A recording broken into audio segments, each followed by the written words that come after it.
Mitch, how we doing? Hey, good to reconnect with you, buddy. Dude, you look good, man. You look strong, really strong, and you're moving so fast down the hill. It's great. Like whew, that speed down the hill is fantastic. I want to watch it full speed again. And there's some really good positions you get in here. So first of all, big high leg kick, and your hips are drifting forward. It's great. You want those hips to take off before the peak of that leg kick. That's great.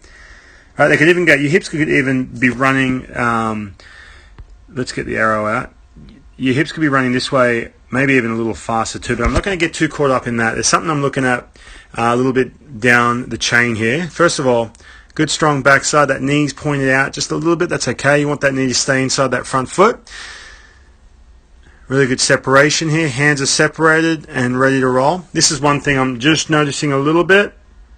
Is this foot a little bit of overstriding. When I say that, you're driving so well. And you can see this hip, right? This front hip and this toe. The toe, the front toe and heel will tell you everything right here. Right? This and this is not uncommon for big leaguers to have this as well. But these hips are fired. They want to land right about here. Right? If your foot right now in this position is planted and the shoulders in that position, with our right here, if you can see your shoulders, basically how they're back. By the way, great separation right here. The only issue is you're kind of throwing off air. This right here is, I want your foot to be there. Bend back just a little bit. I want your foot to be there when your shoulders are, check out your shoulders, are there. Okay? So it's more about timing and sequencing when I'm watching this video. That doesn't mean shorten up your stride like crazy. Okay? Just some timing and sequencing drills would be awesome for you, because again, there's a little bit of a lag here with the front foot landing to get that energy, that blocking on that front leg, right? That's coming a little too late for you, and all of a sudden, and by the way, great back flexion right here, man. Look at that. That's awesome. There's so many things you're doing really well, but when you're talking about moving and sequencing that chain of events, when I'm watching this, right there, your foot, I know it looks like it's planted, but it's actually still, that toe's still up in the air. The heel's starting to get down, right? If we could get these shoulders, check out your shoulders right there, when your foot is there, perfect. I know it's just like an inch, but these shoulders are already turned, ready to roll just a little earlier, a little too early, okay? And then what happens too, when we overstride, we never really get on 2 feet. So in this position here, there's, again, I'm not saying your hips get through really well, by the way, right? You have great extension. You do so many things really well. I just think I want that foot planted on the ground and then these shoulders to be in this position. One thing you can do, try this.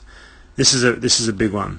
Okay, so you got that front leg, that heel, make that heel lead a little bit longer. So drive off that back leg. Don't slow down to feel this. You may have to the first couple times. Drive off that mound. Keep that same energy coming off that back leg. Look at that. But keep this toe, keep this heel leading.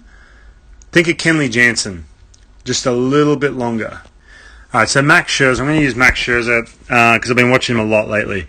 All right, so this is what I'm talking about here. First of all, he doesn't have great heel lead or anything like that, but watch when this foot gets down,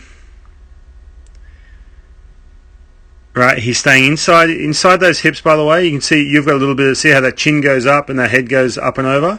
So you're not staying inside those hips. All right, but let's have a look. His foot's landed, and you can see, I know this angle's not the best,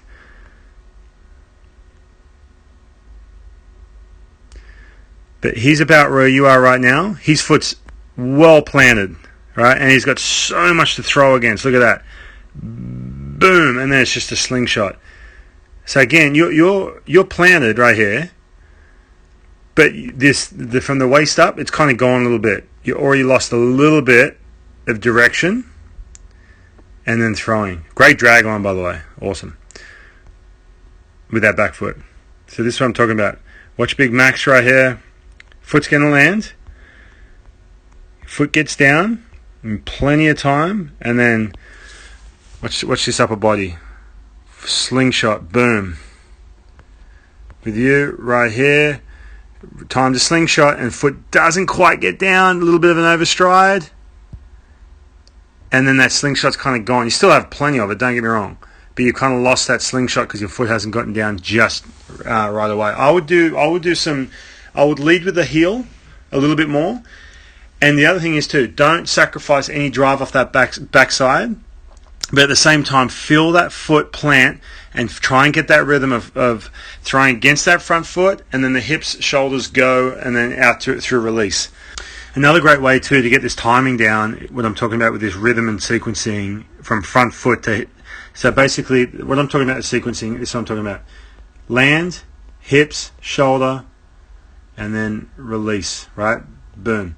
All this sequence of events right here. A really good way to do it: get a med ball, get in some different med ball throw positions, like a lot of the stuff we do on stealth, and feel that rhythm of the throw. It's not so much about how much can I separate the hips and the shoulders. We talk about that all the time, but it's about what rhythm can I get in to throw that thing. So let that hip roll or fire, then shoulder, then hand. Try and get that rhythm down, and then get that into your next bullpen.